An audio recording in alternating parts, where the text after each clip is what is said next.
The object of Taxi Chronicles is to allow real riders with real stories, share their experience and enhance your life. So sit back and enjoy the journey. Morning. Yes, we're back with another episode, another rider. Today we have Omar, all the way from back home, Jamaica. His family's from the same, my family's from on my mum's side. And he's just going to tell us about what he's doing in Jamaica and why he come to England and what he's found, what he's realised life is like in England and the differences between England and Jamaica. So nice to have you here today, Omar. It's a pleasure and it's a great feeling. I feel like I'm in an aeroplane, so it's a good experience Okay. so far. What were you doing when you were in Jamaica? So, in Jamaica, I was a student, because I came here as a teenager, but after I graduated from high school. But in Jamaica was, again, youth, community and service, giving service, which is something that we do, key clubs, youth clubs, police youth clubs. So there's a whole variety of things that we do in Jamaica. But I come from also a community that was labelled as a garrison. It was labelled as somewhere where people, for example, if I wanted to get a job, if I was old enough in Jamaica, I would be fearful of using the address I came from because during that time, a decade and a half ago, people weren't regarded as doing well from those communities. I come from a community called Tivoli Gardens. I know which that, is in the city. Beautiful community. I don't see it any different from any other part of Jamaica, apart from when you compare the gap between the upper class and the lower class in the country. It's a very wide gap. But apart from that, everyone is as normal. I wouldn't say everyone has the equal opportunity, but we all have potential. So when I was there, my real concern was to highlight and bring to the forefront the needs and issues affecting people around me. So the lack of education, the lack of opportunities. And so I always wanted to go into journalism. In fact, when I was in Jamaica, I was also doing a lot of journalism. I was working for the Love Herald, where I used to be a contributor. I've gone on the Matty Perkins show, Barbara Gluden, rest of her soul, she passed away a few days ago. And we'd interviewed about, those kind of things.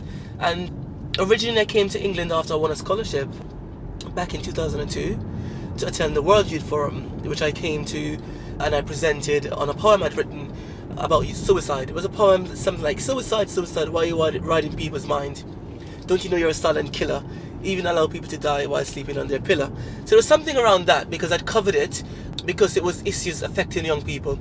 And I had this competition, and it took 5 minutes to write this poem. Fearful, oh my gosh, everyone else is writing so effortlessly and reams of paper, and I'm writing this little thing at last minute. I wonder if. And then a few weeks later, that letter came, and that gave me the first opportunity to come to England. Came, I went back home. So you came on a scholarship? First, yeah. Okay, that's good. And secondly. That's good. Yeah. What was your... When you came to England, what was your impression of England in comparison to what you thought it would be like? Well, when I first came, I thought it was a funeral every day because people were just wearing long coats, and I came in October, so it was the autumn. Autumn in October 2002. So everywhere I went, it just looks really solemn and sad. People walking fast, and they're wearing these long black coats, and the buildings like they are now weren't as established. They were in the development process. So these high-rise and glass buildings. So it was very different from what I was used to back home. But there wasn't that sense of friendliness and jovialness. In the Caribbean, we're very happy. And I get to compare this when I go back home, actually. Mm-hmm. When you go back on a holiday, people, whatever you're working in or doing, you can enjoy life when you left work. Here, you just go home and then the cycle continues. You prepare for the next day and it's the same thing. But when you go back on holiday abroad, that relaxing spirit, that contentment, irrespective of what you're going through or how your day has been, you can still go and have a drink on the corner or play domino or go to a youth club or whatever you engage in, community services. When you tell people back in Jamaica what England's really like, how do they take it? Well, first they have the wrong impression because they think England's streets are paved with gold. I know it's an analogy that's been overused, but people really do think so. In fact, it's harder living in England than it is in the Caribbean because in Jamaica, most of us already have a home that we don't have to pay rent for, or lights, or things like that, or you just have to pay the important bills like lights and water. Whereas in England, you have to worry about the rent, you have to, all those things, you have to worry about the food shopping, and in comparison, those things are far more expensive here and are challenging to meet. So I think Jamaicans have it far easier, especially here. The fruit that we can pick, the mango, the guinea, the bananas, organically. Here in England, we have to pay a higher price for that. So, you know, health is the wealth, and I think the land of wood and water definitely has that to offer.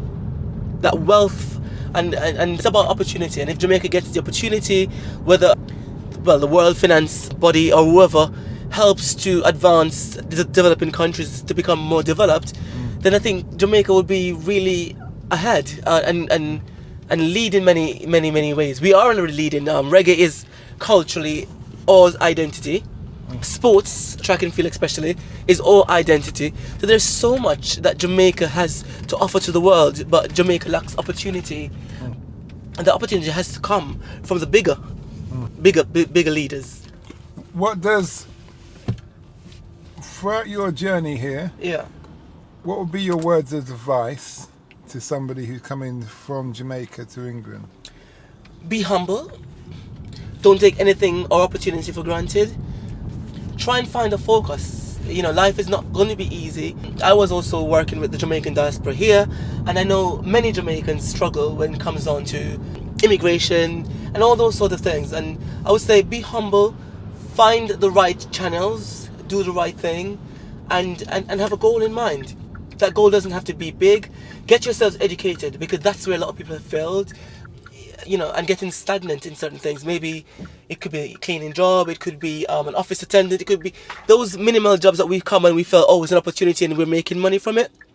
Let's try and move beyond those borders, set our goals, push the goals further. Yeah, we're going to do this job for 5 years, make X amount, try and achieve this, but educate myself to progress. You know, there are many Jamaicans, as we know, contributing to the British force, the healthcare, to education, to a whole variety of things. So we definitely have the potential. Let's do it. Let's forget about the stereotypes and be proud. Be proud. I'm Jamaican. You know, it took a while to really feel proud of that, but it's a beautiful thing to say. I'm a Jamaican. I'm from Italy. I'm from this. I'm from that. Own that. And when you own that and be true to who you are, accepting your challenges and your circumstances, then life will get better. But just be honest to yourself and others. Always. You know, so again, another cliche, honesty is the best policy, but really and truly it is. Just be honest in everything and be respectful. You know, they say manners carry around the world, and I knew that from Jamaica, and it is true, because being polite, people will remember you by your politeness, even one moment, just as they would your bad. But what will give you a better opportunity? Is it the good or the bad? Okay. So I say stay humble, get involved in your community, and give back. Okay. Find what you love and stick at it.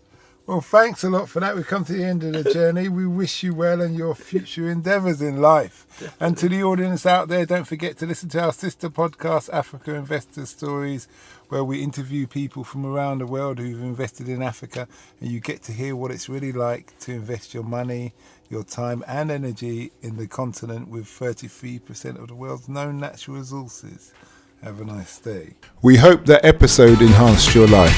We post an interview every day, as well as vlogging on our social media channels. Don't forget to subscribe to get our latest episode.